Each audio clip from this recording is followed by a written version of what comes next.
Hi, I'm Sherry Boudro, and I have owned and operated Creative Learning Childcare and Preschool, soon to be Creative Learning Early Childhood program for the last 34 years in Windsor, Vermont. My mom was a stay-home mom until my younger brother started school, and I got into about junior high, and then I was able to stay home and watch my brothers until my dad got home in the evenings. We didn't have aunts and uncles and grandparents around, so I was it, or teenagers that they hired. I also, to earn money, I watched children on weekends and during the summer, all through high school. That was my summer job. I watched two girls and absolutely adored them.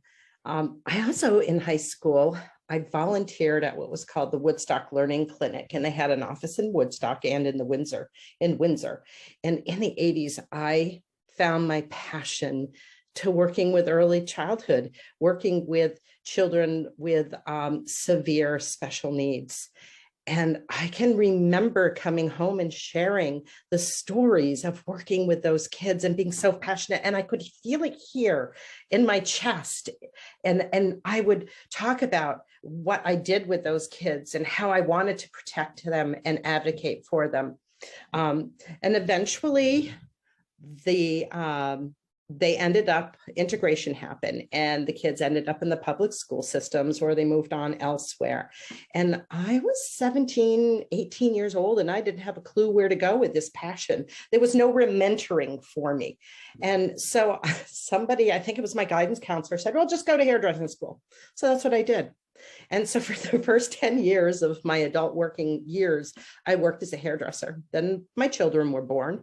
And I had a really hard time finding a place to bring them. I remember I was pregnant with my second child, and I walked into the place where my son was, and I saw 5 infants sitting on the floor in car seats, and probably another dozen to 15 kids running around playing. And she was a wonderful, beautiful, nurturing person. However, how could she keep watch of all those children by herself in her home and keep them safe? And I was really frightened. And I shared that with my best friend who lived 20 minutes away. And she said she would take my kids after my daughter was born. So I did that. I would travel 20 minutes, drop my kids off, come back to Windsor, and either my mom or my husband or myself would go pick the kids up. And that got really old really fast. And so we decided that for our family, it would be best if I just stayed home and took in kids myself. And if I made $65 a week, then I'd be breaking even. Everything would be great. So that's how my journey started. And as the years went by, I got connected with other programs and started taking classes and going to conferences. And as I learned more, I wanted to learn more, and I wanted to be a better program, and I wanted to offer a high quality program for not just my kids, but the kids who came in, my friends' kids, the other people in my community. And so I just got this thirst for knowledge and just kept going. And as I did, I grew with a reputation. And so then people started coming to me, other women who decided to start opening up programs as well, or just decided to stay home because they couldn't afford childcare. And so I started mentoring and working with others and stepped into some leadership. And I've just grown from there. And then my daughter started having children, and she couldn't afford. And she was lucky because her mom was in the town that she worked.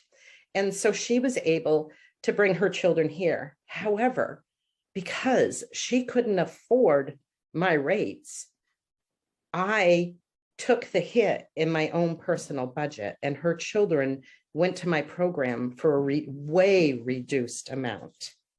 And that's what we do as early childhood educators. We do what we have to do.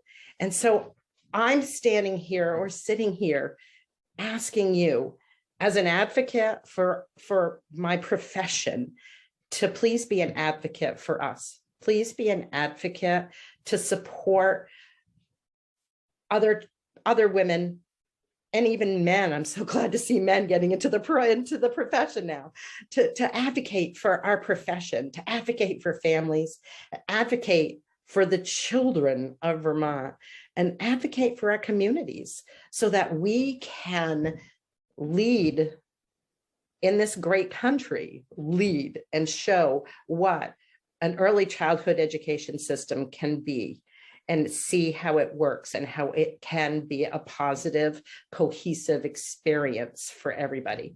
And I want you to remember, and I sign all my emails like this, it's that time spent with a child is never wasted.